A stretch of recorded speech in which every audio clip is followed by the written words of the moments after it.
कि ये कुछ छोटी बात इन्होंने नहीं की है। ये नहीं होगा कि ये पता नहीं केस का क्या फैसला होता है, अपील क्या करती, लेकिन आपने अपने ऊपर एक बहुत बड़ा दाग लगा लिया है। इन्होंने कहा कि मेरे पास वो आता था, उसका भाई भी मेरे पास आता था, मैं उससे बातें भी करता था। तो ऐसी सूरत में इसको फ़ौरन फेडरल गवर्नमेंट को चाहिए इनको सरेंडर करें वापस, और ये जाएं अपने सूबे में। वहाँ इनके सूबे में फिर इनकी जो जुडिशरी है, जो इनके चीफ जस्टिस हैं, वो इनके ख़िलाफ़ डिसिप्लिनरी एक्शन शुरू करें। मुस्लिम लीग नून का मुतालबा है कि इस वीडियो के आने के बाद नवाज शरीफ साहब को रिहा कर देना चाहिए। आप इससे इत्तेफाक करते हैं? वही सिचुएशन आ जाएगी ना जो कि प्रिवेल कर रही थी सज़ा देने से पहले से। अगर वो उस टाइम पर गिरफ़्तार थे तो गिरफ़्तार रह जाएंगे। मेरे ख्याल गिरफ़्तार नहीं थे, इनको गिरफ़्तार किया था जब जजमेंट सुनाई गई थी, तो वो फिर रिलीज़ हो जाएंगे जब तक दोबारा नई जजमेंट नहीं आती। क्या एहतसाब अदालत के जज अरशद मलिक इस वीडियो के सामने आने के बाद मुतनाज़े हो गए हैं? वो जो जज साहब हैं मोहतरम, उन्होंने इसको डिनाई नहीं किया। उन्होंने दूसरे दिन एक प्रेस रिलीज़ अपना जारी कर दिया।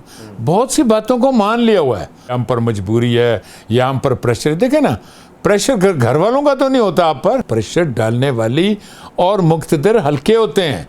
हुकूमत तो नहीं डालेगी। हुकूमत का किसने कहा? मैंने ने जाकर कहना कि उसको सजा दो, या किसी मिनिस्टर ने कहना? नहीं, जो लोग मतलब ऐसे मामलात में होते हैं वो डालते हैं।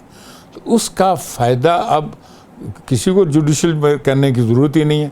अब इसने जाना है, एप्लीकेशन जाएगी। मेरा तो ख्याल है जो तरीक़ाकार यही है कि सर ये जजमेंट टेंटेड हो गई है, इस बिना पर आप इस जजमेंट को सेट असाइड करें। सुप्रीम कोर्ट के जज जस्टिस फ़ायज़ ईसा के ख़िलाफ़ हुकूमती रेफरेंस पर आपकी क्या राय है?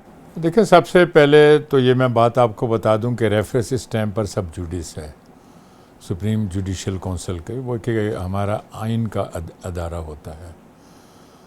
जहाँ तक उसके मेरिट्स की बात है, मेरा ख्याल है कि मेरिट्स की बात हमें नहीं करनी चाहिए। लेकिन मैं ये समझता हूँ कि जो इसकी बैकग्राउंड है वो शायद बदनीयती पर मुबनी है।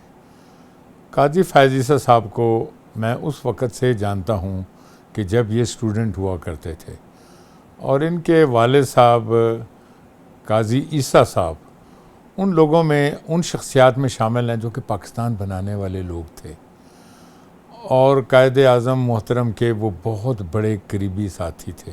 इनको हमने चीफ जस्टिस वहाँ पर लगाया, और उसकी प्रोविज़न है कानून में, वो ऐसी बात नहीं। 5 साल तक ये बलूचिस्तान के वसीम साहब चीफ जस्टिस रहे। 5 साल चीफ जस्टिस रहने के बाद फिर इनको जब मैं रिटायर हो गया, इनको यहाँ पर एलिवेट कर दिया गया।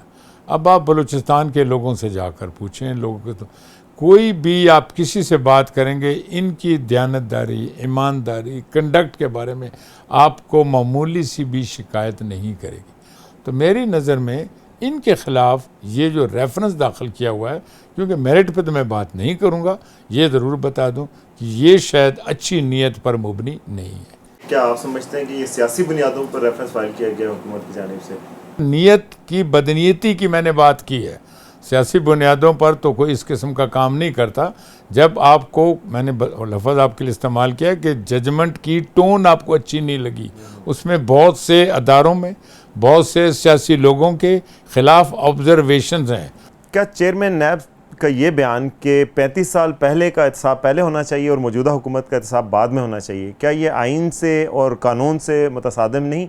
हमारी जो आर्टिकल्स हैं कॉन्स्टिट्यूशन के, वो कहते हैं क्रॉस द बोर्ड, चाहे वो पहले वाले थे, चाहे अगर अल्फाज गलत मैं इस्तेमाल करूँ, अगर पहले वाले मुजरिम थे तो अभी वाले भी मुजरिम है, तो आप क्या इंतज़ार करोगे कि ये चोरी का माल बाद में पकड़ेंगे, पहले वाले का पकड़ लें?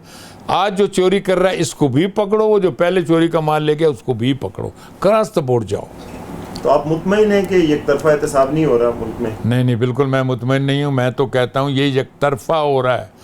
आप देखें ना, जो कि मौजूदा गवर्नमेंट है, मौजूदा के गवर्नमेंट के साथ कितने लोग आगे पीछे खड़े हैं, कितने उनके दूसरे सूबों में हैं जिनके नाम लिए जा रहे हैं, और उनके मुतालिक कोई जो है ना उंगली तक नहीं उठाता है।